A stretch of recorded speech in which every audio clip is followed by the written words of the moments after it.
Hello, I'm Humour Ward, and this is Warsim 0778 Explained. So, I'm actually not technically currently working on minor updates or anything like that. I'm currently working on the combat update. However, a couple of little tweaks and additions and things I've worked on the side have accumulated into something which is good enough, I think, to be its own update. So, I'm putting it out there. Um, so, there's a bunch of things that I can show you, and there's a couple of features that it would take me quite a while to discover them in game, so I'm just going to explain what they are here. So knights are now rarer.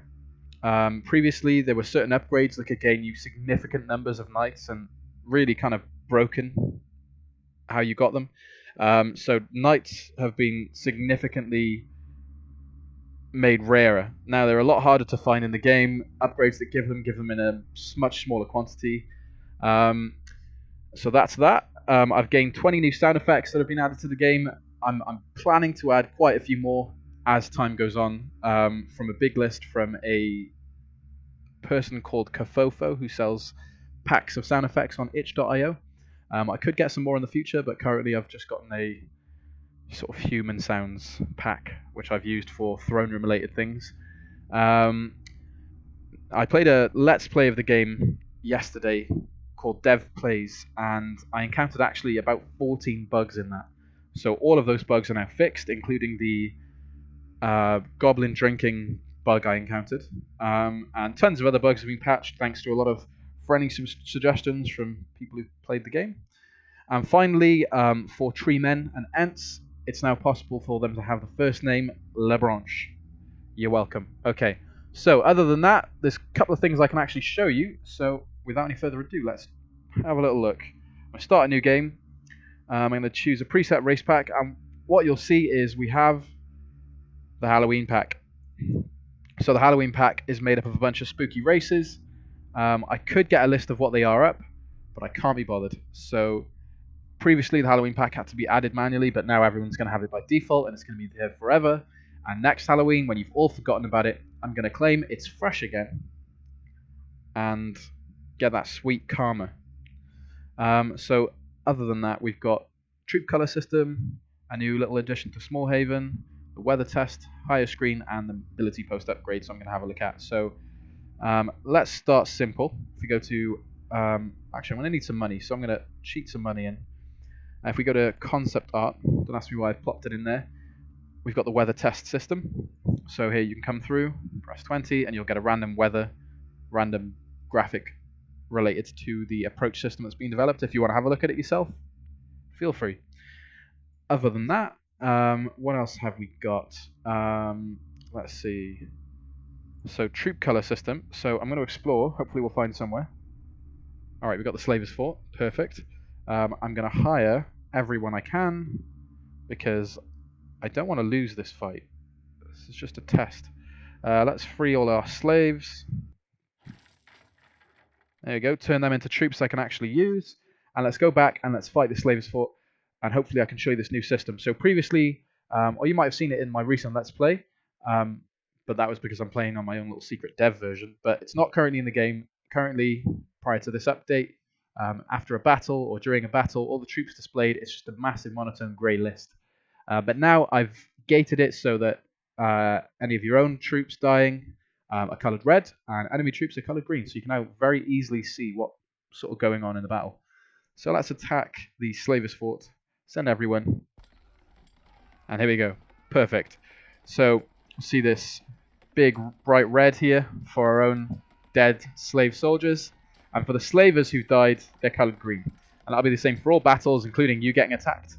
So that's that. That's another little addition. I mean, it's quite a small thing, but I think it does make a big difference. It does improve the combat that we've got currently a little bit in how it's displayed. And I appreciate the irony of the fact I'm working on a system that's going to completely overhaul it, but at least for the time being, the combat's going to be a little more aesthetic. Tinsy bit. Other than that, let's cheat all of the areas into the game.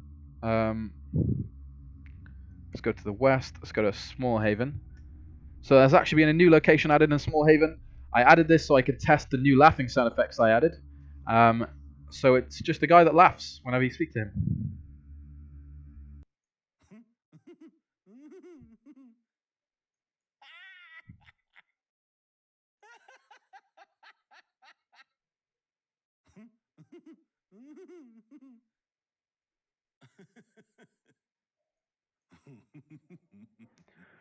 So there's about 20 different, maybe 25 different laughing sound effects in the game now. Variation is always fun. So yeah, you can test them out there if you care about it. Otherwise, who cares? Other than that, what have we got left? Higher screen overhaul and ability post upgrade. That's right. So let's have a look at those. So now the recruitment screen, whereas it previously was recruit and sell troops, now it's recruit, sell, and disband troops. So the reason for this is someone wanted the ability to disband their units just to get rid of them, and that's a very good point. You should be able to do whatever you want in this game. So after thinking about it a little bit, I realized the only way to really do this would be to divide the menu up, as it was just one long list of different things you could do. And this breaks it down into a bunch more easier sub-menus, which makes it, I think, a little easier to know where you're going, what you're doing. You'd have to digest a whole load of information before you decide what you're going to do. So if we go to the hire menu, there's actually an additional thing added on here, which is the ability to hire foreign mercenary units. These are the same as can be hired from the foreign mercenary hall in the mercenary screen. However, now if you have that, you'll also have the access to hiring them here. So I'll demonstrate that in a little bit. Other than that, we've got the sell screen, which is pretty much the same as before. We've got this new screen, which allows you to disband your units, and it also explains there what it means, because obviously, some people might think this is something else, but this is literally just getting rid of units. So I'll disband some soldiers. I've got 1,000. Let's get rid of 10. The soldiers nod and hand back their equipment before leaving. And the graphic is actually dynamic for any less than 5. So if I do 4, there's 4. If I disband 2, there's 2. If I disband 1 peasant, there's 1 peasant. If I disband 2 knights, there's 2 knights. And they've got the kingdom symbol on there. If you change that symbol, it'll be a different one. Just flex in here. Okay, other than that, we've got this disarm and convert units menu. So these are features that were available previously, but they've now been given their own little sub menu, sort of extra features you can do with units. And then we've got the recruitment upgrades menu. So this is kind of like an upgrades menu, but just available from here if you want to upgrade specifically this area of the game.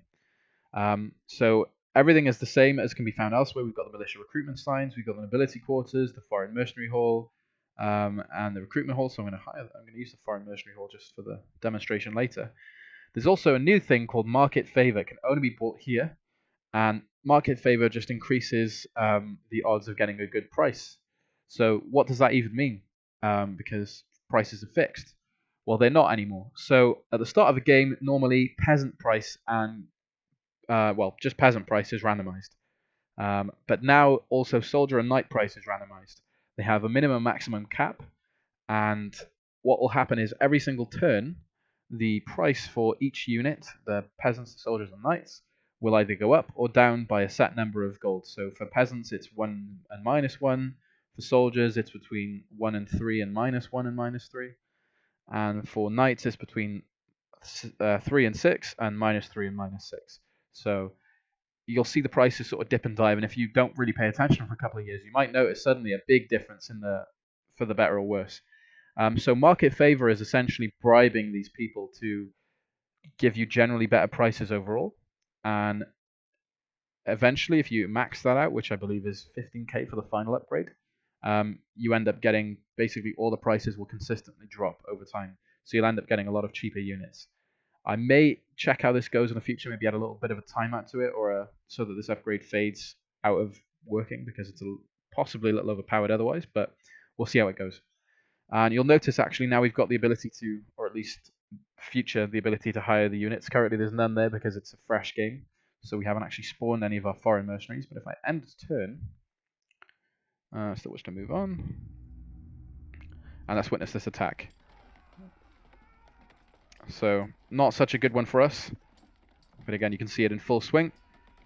And now if we go back to our recruit menu, we've got the ability to recruit tribal goblins, minor demon spawns, and lagoon cannibals. So this just pulls random units from the world, from the different kingdoms, hireable in single groups instead of bulk.